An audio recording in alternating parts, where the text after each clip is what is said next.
ये इस वक्त हम मीरपुर साकरो के गांव में मौजूद हैं और वहाँ ये जोगियों का गांव है और यहाँ सूरत हाल आप देख रहे हैं कि इधर स्कूल पानी में डूबा हुआ है, घर पानी में डूबे हुए हैं। तकरीबन इस पूरे एरिया में साकरो और घोड़ाबाड़ी के तकरीबन 350 के करीब गांव हैं जो कि पानी में घिरे हुए हैं। उस अंदाज से जो इमदादी सरगर्मियाँ शुरू होनी चाहिए थी वो अभी तक शुरू नहीं की गई हैं।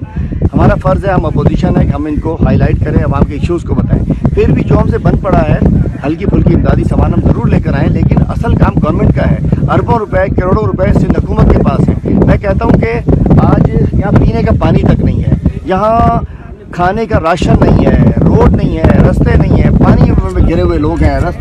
350 गोट जो है वो पानी के अंदर है। मैं समझता हूँ कि सिंध गवर्नमेंट को आना चाहिए। डिप्टी कमिश्नर साहब के पास पैसे मौजूद हैं लेकिन वो पैसे खर्च हो रहे हैं, लगता है कि बिल बन रहे हैं सिर्फ, और जो इमदाद है वो वडेरों की उताकों पे आ रही है। गरीबों को तो कोई पूछ नहीं रहा है। ये गोठा कोई नहीं पूछने आया है, खाली खाली पड़ा हुआ है। हम आए जो हमसे बंद पड़ेगा जरूर करेंगे इंशाल्लाह।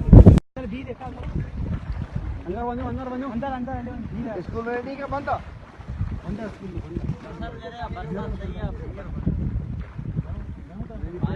कोई आया भी नहीं।